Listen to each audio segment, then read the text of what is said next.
Hi, I'm Margaret Hopkins, Superintendent of Grand County School District, and welcome to our Grand County School District update. The next couple of sessions will be giving you an update on the current financial situation in the district. And so to get started today, there are a few things to understand that are real important, as we talk through where we are financially. One is that when we get 1 year or one-time funding, this creates what's called structural imbalance because we're paying for ongoing expenses like salaries 1 year at a time with money that when it's gone, it's gone. And the structural imbalance is something that we legally and as being fiscally responsible, we have to work that out of our system. This is one of our problems right now that we're really grappling with. And a second thing to understand before we start to talk about this is that school districts across the nation carry approximately 10 to 15% of their funds as what they call undistributed fund balance. And this is money that provides for cash flow. For instance, most of the school district's money comes in December and January when the taxes are paid. But around October, the cash flow in the district gets pretty tight. But districts that have this undistributed balance can cover their payroll. As you recall, in Grand County, we have had to borrow in October to pay for a number of years to pay for our payroll and expenses in November and December because we don't have a fund balance. But it helps with cash flow. Any state shortfalls that come about in the middle of the year or projected shortfalls, this undistributed fund balance can buffer those shortfalls. And also, these funds provide for emergency situations. Like we had an HVAC system go out, a heating cooling system go out a couple of years ago. It cost $25,000 to fix. We had no emergency fund balance. And so right now, it's important to understand that for a number of years, Grand has had no money in our unallocated or undistributed funds.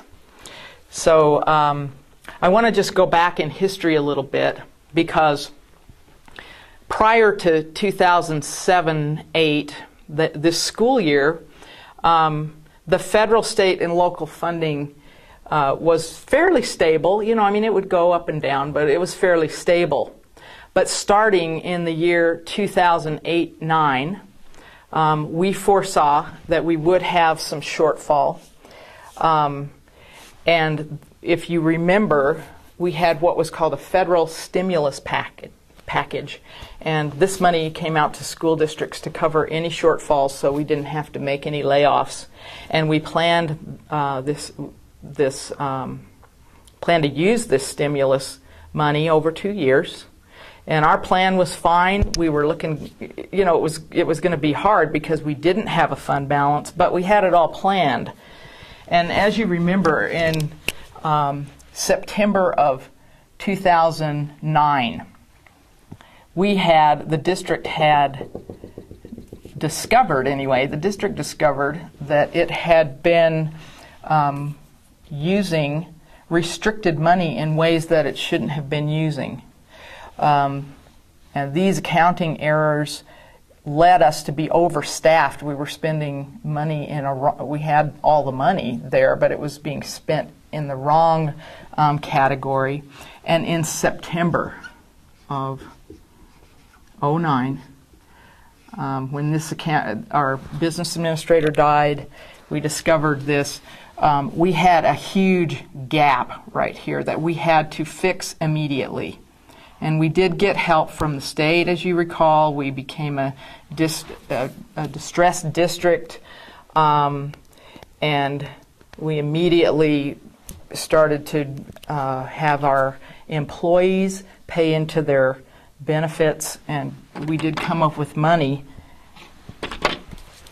However, by the end of the, to sustain us, so we didn't have to make immediate cuts, but at the end of the year, so this was the last school year, at the end of the last school year, we had to cut approximately $900,000 worth of jobs between the employees paying into their benefits and cutting jobs.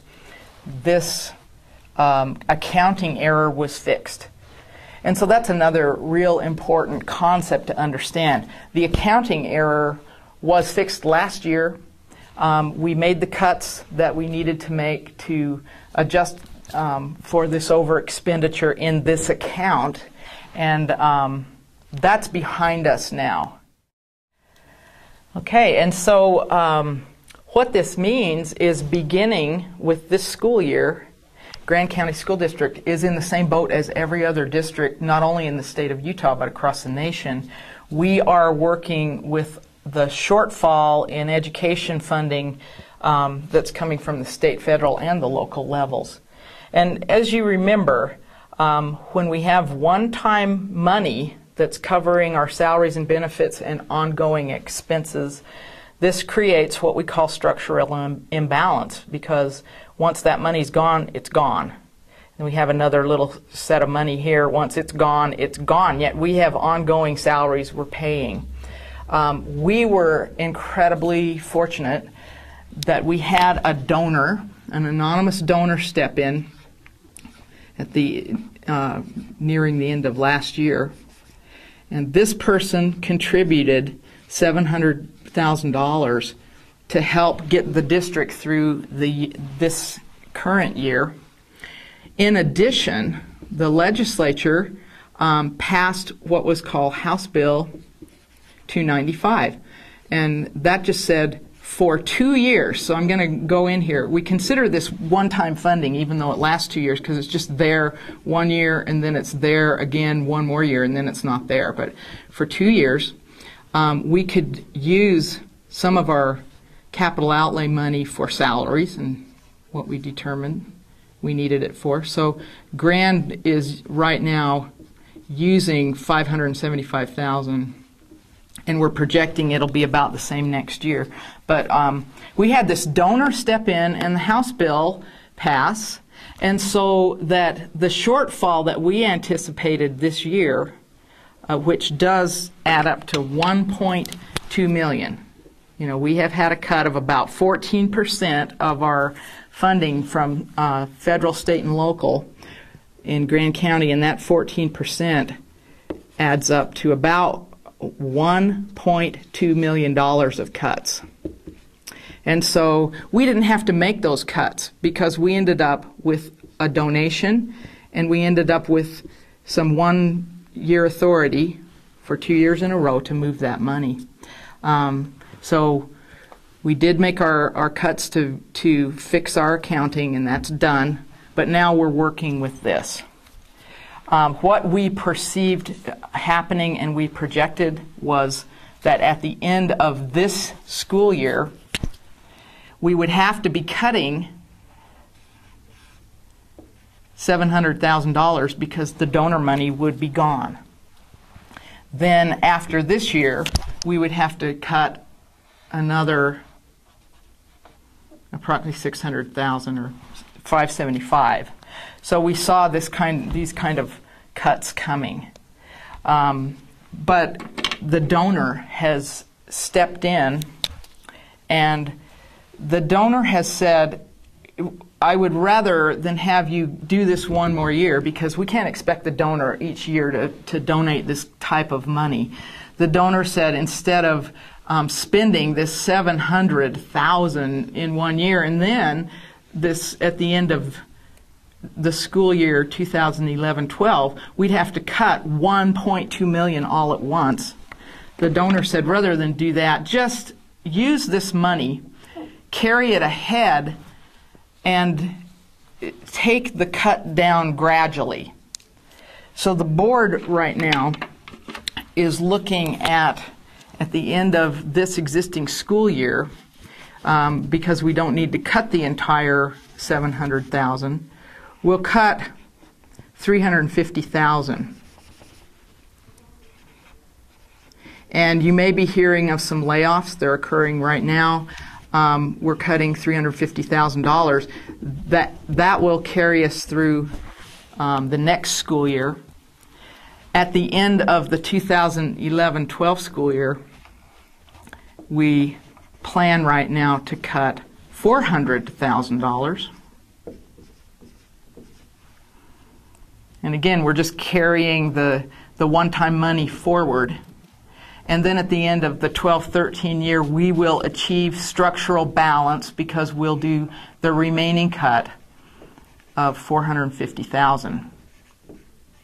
And remember, we're talking about our maintenance and operation fund, which is 90% salaries and benefits, meaning the only way to bring this back into balance is cut staff. It's been very difficult. You may have read the Times Independent headlines and read about the House bill and the donor money coming in, and we've had a lot of people come by and say, wow, it looks like you're fixed. But the reality is we're not fixed, and what we're doing is we are working gradually with our layoffs and our cutbacks now over 3 years, assuming that we don't know that the other House bill will pass, but they have put a 3-year sunset on that anyway, so it turns that bill into one-time money. So we have to assume that our one-time money is gradually running out, and we have to get our structural balance back. And so this is the situation that we're in right now. We are in the process of notifying the staff members whose positions are being cut, this $350,000. It's a pretty grim time in the district right now. I mean, I'm just trying to be honest. So that's the grim piece. The hopeful piece is that we may really encounter some ongoing funds. It gives us extra time. It buys us time to try to establish some ongoing funding streams. And in our next update, we'll be talking about what those funding streams are that we're looking at. Of course, we know the voted leeway is the way that the state law provides for school districts to create those additional ongoing funding streams. Our voted leeway was voted down. So we'll be talking next time about our efforts to create other revenue sources. Thank you for tuning in, and again, please stay posted. Those of you who are following this and keeping yourself educated and informed, we really appreciate you, and please spread the word to community members and staff members in the district to look at the videos and really stay tuned into the kinds of issues that we're working with at the district. Thank you.